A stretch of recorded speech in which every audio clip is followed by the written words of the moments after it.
बात करेंगे हुकूमत का वहां पर एक और मौशिवार। पेट्रोल मजीद महंगा कर दिया गया है। पेट्रोल की कीमत में 14 रुपये 92 पैसे फी लीटर का इजाफा किया गया है। हाई स्पीड डीजल भी 15 रुपये फी लीटर महंगा कर दिया गया है। पेट्रोल की फी लीटर कीमत 414 रुपये 78 पैसे तक जा पहुंची है। डीजल की फी लीटर कीमत 414 रुपये 58 पैसे हो गई है। जहीर हमारे साथ मौजूद हैं, उनसे मालूमात हासिल करते हैं। जहीर, बताइएगा कितना इजाफा किया गया है, जबकि आलमी सतह पर कीमतें नीचे आ रही हैं, पाकिस्तान में उल्टी गंगा बह रही है, पाकिस्तान में कीमतें ऊपर जा रही हैं। जी बिल्कुल ऐसा ही है। पेट्रोलियम मसनूआत का जो पेट्रोलियम ये सेक्टर है, इसको हुकूमत ने कमाई का जरिया बना लिया है। और अगर इंटरनेशनली देखा जाए तो पेट्रोलियम मसनूआत की कीमतें कम हुई हैं, जिसकी वजह से पाकिस्तान में भी पेट्रोलियम मसनूआत जब इंटरनेशनली बढ़ी थी तो फौरी तौर पर पेट्रोलियम मसनूआत की कीमतों में इजाफा किया गया था हुकूमत की जानिब से।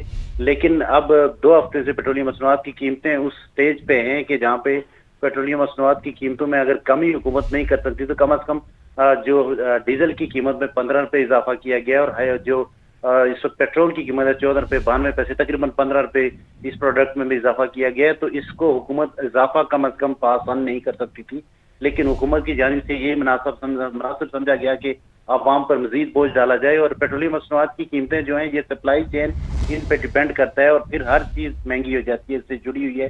क्योंकि एक शहर से दूसरे शहर, मंडी से जो चीजें शिफ्ट होंगी उसके किराए बढ़ेंगे, रेलवे के किराए बढ़ेंगे, ट्रांसपोर्टेशन जो चार्जेस है वो बढ़ेंगे डीजल की कीमतें बढ़ने की वजह से। तो महंगाई जो पहले ही बढ़ चुकी है, इस वक्त अफोर्डेबल नहीं है। और पेट्रोलियम मसनूआत की कीमतें भी अफोर्डेबल नहीं थी, और अब और मुश्किल बना दिया गया है। क्योंकि इस वक्त जो डीजल की कीमत है, हाई स्पीड डीजल 414 रुपये 58 पैसे फी लीटर कर दी गई है, इसको 399 रुपये 58 पैसे। जहीर हमारे साथ ही मौजूद रहेगा ब्यूरो चीफ इस्लामाबाद शकील अहमद भी हमारे साथ मौजूद है। शकील, ये माजरा क्या है, जरा समझाएं हमारे देखने वालों को कि आलमी सतह पर कीमतें नीचे आ रही हैं, पाकिस्तान में ऊपर जा रही हैं, कितना मजीद बोझ डालना है हुकूमत ने अवाम पर? बिल्कुल, देखिए अवाम को जो आसान हदफ बना लिया गया है, क्योंकि पेट्रोलियम लेवी जो है ये वफाकी टैक्स है, नॉन टैक्स रेवेन्यूज को कहते हैं, सूबों को शेयर नहीं देना पड़ता। चूंकि एफबीआर अपने अहदाफ पूरे नहीं कर पा रहा, 683 अरब रुपए का शॉर्टफॉल हुआ पहले 10 माह में, और 73 अरब रुपए का शॉर्टफॉल हुआ सिर्फ अप्रैल के महीने में। वहां से शॉर्टफॉल है, वहां टैक्स कलेक्ट नहीं हो रहा, लेकिन यहाँ अवाम पर बोझ डाला जा रहा है पेट्रोलियम लेवी बढ़ाकर, पेट्रोलियम प्राइसेस में इजाफा करके। आप अंदाजा लगाएं कि 450 तकरीबन 400 रुपए से ज्यादा जो कीमत हो गई है पेट्रोल और डीजल की। इससे जो 2 व्हीलर्स हैं, 3 व्हीलर्स हैं, रिक्शा ड्राइवर्स, इसके अलावा छोटी गाड़ियों वाले, ये तमाम तबका मुतासर होगा, क्योंकि अब महंगी चीजें होंगी और उसके असरात पेट्रोलियम प्राइसेस के जो हैं वो ट्रांसपोर्ट किरायों पर भी पड़ेंगे। और सबसे अहम बात यह है कि इन्फ्लेशन रेट पिछले 2 साल की तकरीबन बुलंद तरीन सतह पर है, 21-22 माह की, अब 11% तक चला गया है, डबल डिजिट में। तो अभी जो इजाफा हुआ है इससे मजीद इसका इम्पैक्ट आएगा, मजीद अशाए खुरोनोश जो है महंगी होंगी और आवाम के लिए मजीद मुश्किलात होंगी। सब्सिडी हुकूमत ने देने का ऐलान किया था, लेकिन अब ये कीमतें बढ़ा के अपने रेवेन्यू अदाब पूरे किए जा रहे हैं और डायरेक्टली पैसे आवाम की जेबों से निकाले जा रहे हैं। इंटरनेशनल मार्केट में $100 फी बैरल पे कीमत आ गई है, इससे पहले $113 फी बैरल पे भी गई थी, लेकिन अब कीमतें इंटरनेशनली कम हो रही हैं। लेकिन हुकूमत को चाहिए था आवाम को रिलीफ देते, लेकिन हुकूमत ने इजाफी बोझ डाल दिया आवाम के ऊपर। इजाफी बोझ डाला है, यानी कि आपका भी ये कहना है कि आवाम को आसान हदफ बना लिया हुकूमत ने। हमारे साथ ही मौजूद रहेगा मोहम्मद असफर एहसन, हमारे साथ मौजूद है, साबिक वज़ीर बरए सरमायाकारी। असफर साहब, अस्सलाम वालेकुम, बहुत शुक्रिया आपने समा के लिए वक्त निकाला, लेकिन आवाम के लिए बड़ा मुश्किल वक्त है ये, और आवाम अब ऐसे में क्या करे? अभी जैसे कि ब्यूरो चीफ इस्लामाबाद हमारे शकील अहमद साहब यही कह रहे हैं कि आवाम आसान हदफ बन चुकी है हुकूमत का, तो हुकूमत के लिए कोई भी मुश्किल, कोई भी परेशानी, जब आप आवाम की जेबों पे डाका डालो। तो आवाम को चाहिए कि वो सो जाए बेसिकली, बिकॉज के ये 623 अरब का खसारा है और ये टारगेट पूरा नहीं हुआ एफबीआर का। ये इनकी नाअहली है, इनकॉम्पिटेंस है एफबीआर की, और अब वो आवाम की उससे अब नहीं निकाला जा रहा, बल्कि मुसलसल अब आवाम का ये खून निचोड़ा है। इंटरनेशनल मार्केट में प्राइसेस जो हैं वो कहीं पे इंक्रीज नहीं हुई हैं, लेकिन आप मुसलसल चीज़ों में इजाफा कर रहे हैं। जो टैक्सेशन का सिलसिला है वहाँ पे भी वही है कि जो लोग टैक्स पे करते हैं, चाहे वो सैलरीड क्लास है चाहे वो बिजनेस क्लास है, आप उन्हीं को फर्दर जो है वो उसकी मतलब उसको आप परेशान कर रहे हैं। एक हैरेसमेंट का एक एनवायरनमेंट है। तो मैं ये समझता हूँ कि इस किस्म के जो स्टेप्स हैं ये अच्छे स्टेप्स नहीं है, और हमेशा हम बात करते हैं डॉकिज्म की, फायर फाइटिंग की।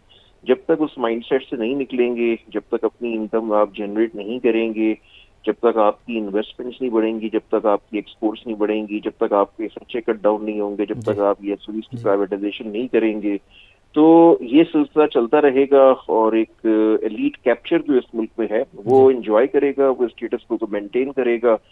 हालांकि पाकिस्तान ने माशाल्लाह इस वक्त जितनी अच्छी परफॉर्मेंस डिप्लोमेसी में और डिफेंस में दी है, उसके बाद ये once in a lifetime opportunity Pakistan को अवेल हुई है कि बिल्कुल असफर साहब, यही बात है कि देखिए अवाम भी इस वक्त हुकूमत के साथ थी, हुकूमत के शाना बिशाना थी और हुकूमत का भरपूर साथ दे रही थी और दे रही है अभी भी, कि अवाम खुश थी और अवाम ने महंगाई के बावजूद हर तरह का बोझ उठाया। अभी आपने कहा कि एफबीआर का जो रेवेन्यू शॉर्टफॉल है ये उसका बोझ है। ज़रा हमारे देखने वालों को और एक हमारी जो नाजरीन है समा के, उनको बताइएगा कि ये आईएमएफ का प्रेशर था या एफबीआर का रेवेन्यू शॉर्टफॉल कहीं का जो है वो मसला वो कहीं से निकाला जा रहा है, उस चीज़ की सज़ा एफबीआर की नाहली की सज़ा आप ये कहने की दी जा रही है अवाम को? देखिए, हम तो हमेशा सुनते हैं कि एफबीआर का आपका ये आईएमएफ का प्रेशर था। आईएमएफ के प्रेशर पे आप कितनी वो करेंगी? बात यह है ना कि जब तक आईएमएफ का बेशक प्रेशर होगा, लेकिन जब तक आप अपनी इनकम जनरेट नहीं करेंगे, जब तक आप अपना कोर्स करेक्शन नहीं करेंगे, जब तक आप फाउंडेशन सेट नहीं करेंगे, तो ये आईएमएफ भी चलता रहेगा। आईएमएफ आपका सोल्यूशन नहीं है बेसिकली कि आप जो है वो दूसरी कंट्रीज से जो है वो लोन ले रहे हैं, फाइनेंशियल फैसिलिटी ले रहे हैं, आईएमएफ से आप पैसे ले लेते हैं। $1.2 बिलियन जो है वो आईएमएफ ने दिए हैं, ठीक है, लेकिन ये कि जब तक आप इस शिकंजे से बाहर नहीं आएंगे, जब तक आप फायर फाइटिंग और एडहॉकिज्म के माइंडसेट को खत्म नहीं करेंगे, एक लॉन्ग टर्म स्ट्रेटजी नहीं बनेगी, अपने घर को सही नहीं करेंगे, ये तमाशा चलता रहेगा। एक आम आदमी सफर करेगा और जो एक एलीट इस मुल्क में है जो एंजॉय करेगी और इसका स्टेटस को मेंटेन रखेगा। बिल्कुल सही। साथ मौजूद रहिएगा शकील, आपकी जाने बातें बताइएगा मुझे कि ये एफबीआर वाला जो मामला है, एफबीआर अपने अगर रिकवरी सही नहीं कर पा रहा, महसूलात अपनी मुकम्मल नहीं कर पा रहा, टारगेट्स अचीव नहीं कर पा रहा, तो उसकी क्या रीज़न है और क्या उसका बोझ अवाम उठाएगी? ये भी कह दीजिएगा कि आईएमएफ ने जो आज अगली किस्त दी है उसमें कुछ सख्त शराइत रखी थी, तो क्या ये उन शराइत की वजह से फौरन इजाफा किया गया है या वो एफबीआर ने अपने टारगेट पूरे नहीं किए उसकी वजह से ये इजाफा हुआ है?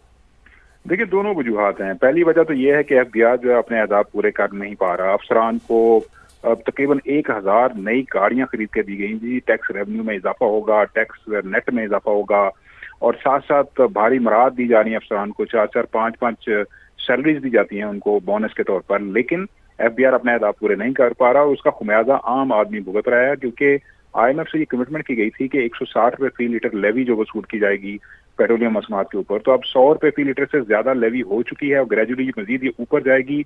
और अभी भी गुंजाइश है हुकूमत के अपने कागजों में कि अवाम से इजाफी बोझ वसूल करना है, तो सारा जो बोझ है वो अवाम पे आ रहा है। हुकूमत जो है वो एफबीआर को इस बात पे जो है वो मजबूर नहीं कर पा रही कि आप अपने टैक्स कलेक्शन बेहतर बनाएं ताकि आम आदमी पर बोझ ना पड़े, तो उधर से जो कमी हो रही है वो अवाम पे मुंतकिल की जा रही है। अब देखिएगा कि इंटरनेशनल मार्केट में मिडल ईस्ट के अंदर जो हालात हैं वो एक बार फिर कशीदा नजर आ रहे हैं। हो सकता है कि आने वाले दिनों में कोई एग्रीमेंट भी हो जाए, लेकिन फिलहाल इंटरनेशनल मार्केट के अंदर जो प्राइसेस हैं फ्लक्चुएट जरूर कर रही हैं, लेकिन इस वक्त इस हफ्ते वो प्राइसेस $100 फी बैरल के आसपास हैं। लेकिन पिछले हफ्ते आप देखें तो ये इससे कहीं ऊपर थी, तो ये ऑटोमेटिकली प्राइसेस नीचे आनी चाहिए थी, लेकिन हुकूमत ने इजाफा कर दिया ताकि अपने जो रेवेन्यू हैं जो नॉन टैक्स रेवेन्यूज हैं वो बढ़ाए जाएं और अपना खसारा पूरा किया जाए। अब आईएमएफ ने 1.2 अरब की अगली किस्त की मंजूरी दे दी है और उसके अंदर देखें कि अब नई शराइत हुकूमत ने मानी है आईएमएफ की बहुत सारी। एक तो ये है कि माली डिसिप्लिन लाना है, आपने अखराजात महदूद करने हैं, डेवलपमेंट बजट जो है उसको महदूद करना है, और लेकिन साथ साथ आपने जो है वो रेवेन्यू भी बढ़ाने हैं। तो रेवेन्यू बढ़ाने का जो वाहिद जरिया नजर आ रहा है फिलहाल वो नॉन टैक्स रेवेन्यू है, वो आवाम के ऊपर पेट्रोलियम लेवी की मद में बोझ डाला जा रहा है। यही वजह है कि पेट्रोलियम प्राइसेस मुसलसल ऊपर जा रही हैं। हुकूमत ने ठीक है सब्सिडी का ऐलान किया था, कुछ लोगों को सब्सिडी मिली भी, लेकिन उस सब्सिडी का फायदा नहीं है क्योंकि उसके बाद जो प्राइसेस बढ़ाई जा रही हैं, पास ऑन की जा रही हैं डायरेक्टली, इससे जो इन्फ्लेशन का इम्पैक्ट है तमाम international financial institution including IMF, world bank, ADB सब कह रहे हैं कि पाकिस्तान में महंगाई बढ़ेगी। उसकी बड़ी वजह यह है कि एनर्जी प्राइसेस इंटरनेशनली पर जो है वो मजीद बोझ भी पड़ेगा, महंगाई बढ़ेगी नहीं, महंगाई बढ़ रही है हर गुजरते दिन के साथ, हर घंटे के साथ, बल्कि हर मिनट के साथ, हर सेकंड के साथ महंगाई में होशरुबा इजाफा होता चला जा रहा है। लेकिन हुकूमत जो है वो मुतलका और दीगर इदारों की नाहली का बोझ आवाम पर डाल रही है। शकील अहमद आपका बहुत शुक्रिया, ज़हीर अली हमारे साथ मौजूद थे, बहुत शुक्रिया, मोहम्मद असफर साहब हमारे साथ मौजूद थे, आप तीनों का बहुत शुक्रिया। IMF की पाकिस्तान के लिए 1 अरब 20 करोड़ डॉलर किस्त की मंजूरी। हुकूमत ने नई शराइत मान ली। बिजली और गैस की कीमतों में बरवक्त एडजस्टमेंट की यकीन दहानी। तेल की कीमतों में आलमी सतह पर इजाफे का बोझ भी अवाम पर मुंतकिल किया जाएगा। सख्त मॉनिटरी पॉलिसी और तवानाई शोबे में रिफॉर्म जारी रहेंगी। मालियाती शोबे और टैक्स निज़ाम इस्लाहात का भी वादा। गरीब तबके को महंगाई से बचाने के लिए टारगेटेड सब्सिडी दी जाएगी। मौसमियाती तब्दीली से निमटने के लिए अहदाफ पूरे करने की भी यकीन दहानी करवाई। नई किस्त के जरा से मिलने वाली मजमूई रकम 4 अरब 50 करोड़ डॉलर हो जाएगी। शकील अहमद रिपोर्ट करेंगे।